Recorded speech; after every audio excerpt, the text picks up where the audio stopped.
Bonjour tout le monde, merci beaucoup Madame Roy et à tous les organisateurs de ce merveilleux colloque.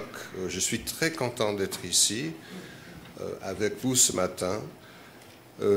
Vous avez vraiment un beau défi et lorsque j'ai eu l'invitation, j'ai tout de suite dit que je ne suis pas très au courant, au fait pas au courant du tout des détails de Griffintown.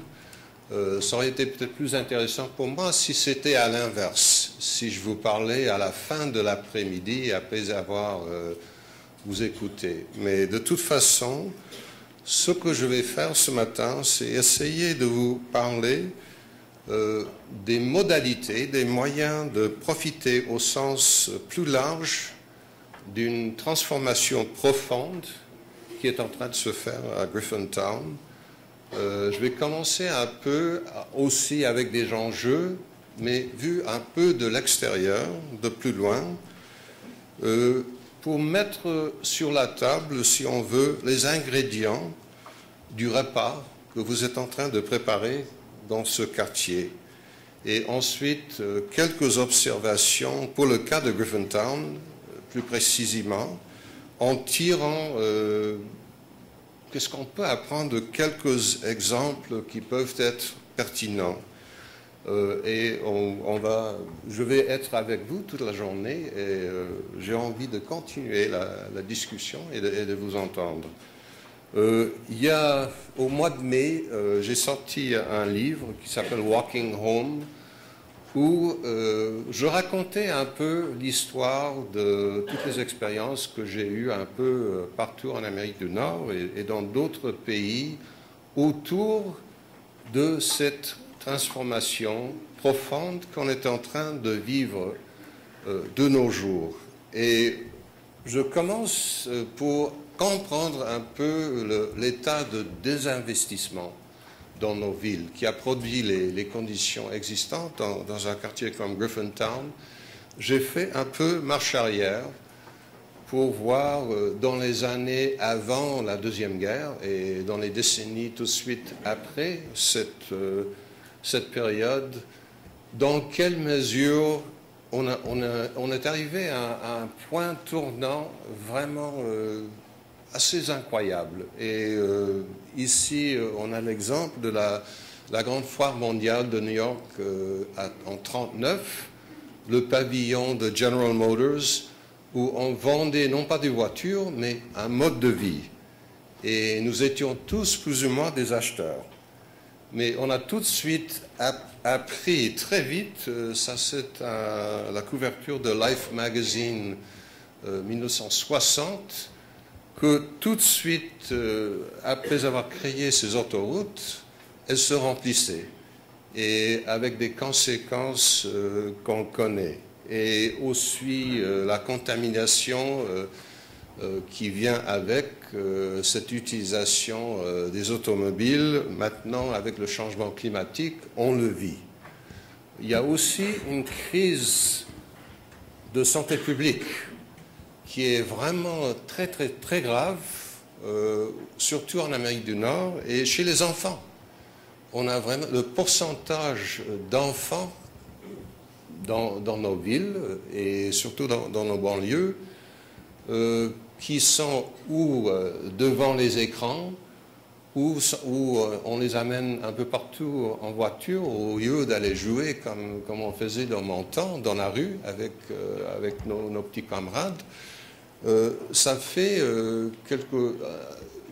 un phénomène où on a l'obésité, on a des crises de cœur chez les enfants, des maladies cardiaques, on a diabète, on a vraiment avec des taux de pourcentage très élevés, de plus en plus.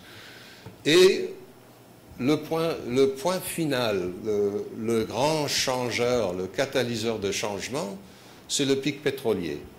Et on en est déjà là, ce qui fait qu'un mode de vie qu'on a privilégié pendant 2 générations et plus ne peut plus continuer comme ça.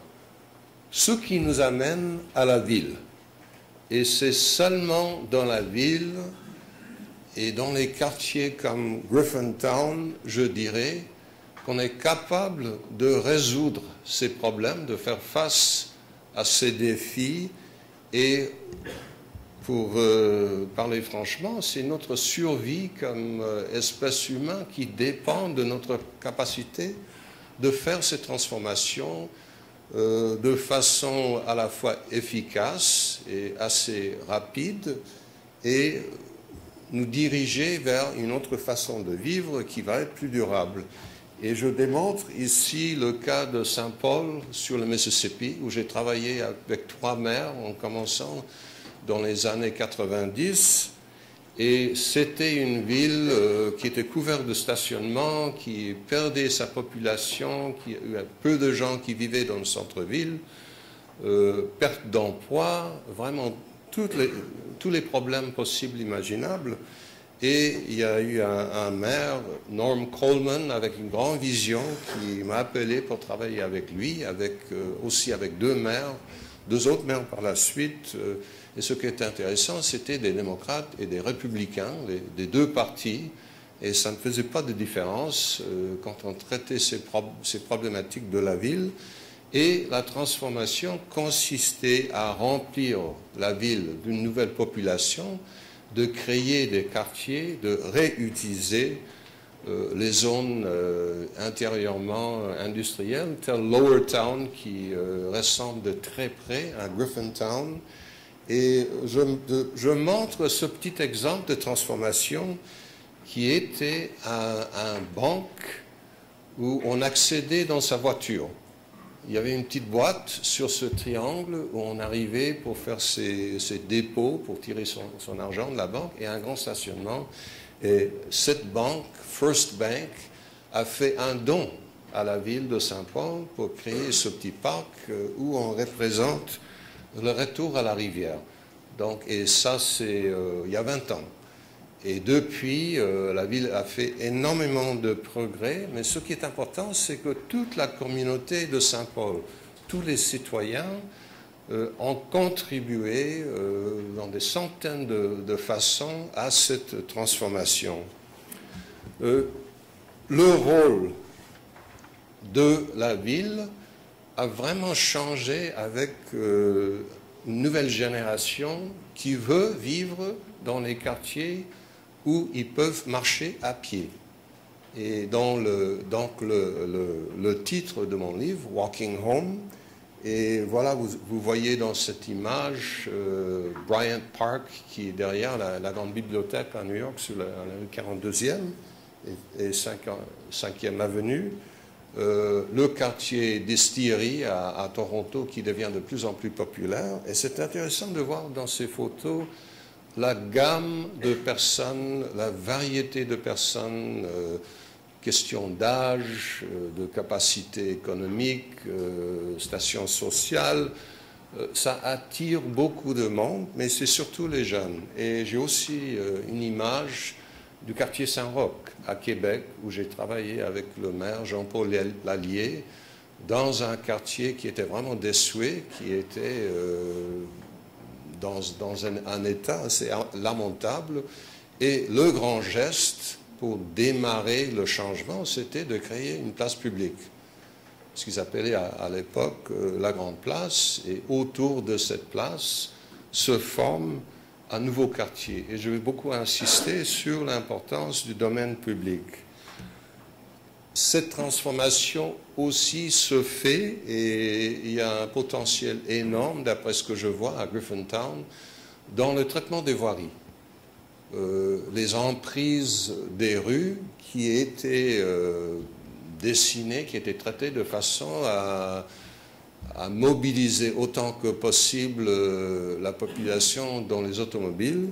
Et le grand exemple dont on parle beaucoup et qui est vraiment formidable, new-yorkais, c'est la transformation de Broadway, de la rue 23 jusqu'à Columbus Circle, à 59e rue, et surtout Times Square, au centre, où on peut s'asseoir à une table, prendre son café. C'est vraiment l'expérience de changement qu'on perçoit dans la ville démontre l'importance primordiale de cette transformation et comment, dans quelle mesure ça change tout à fait notre perception de nos villes. Deux autres exemples. À Tokyo, tous les dimanches, on ferme la circulation en voiture sur la Ginza et toutes les familles viennent se balader sur la Ginza, utiliser cet espace très connu d'une façon tout à fait nouvelle.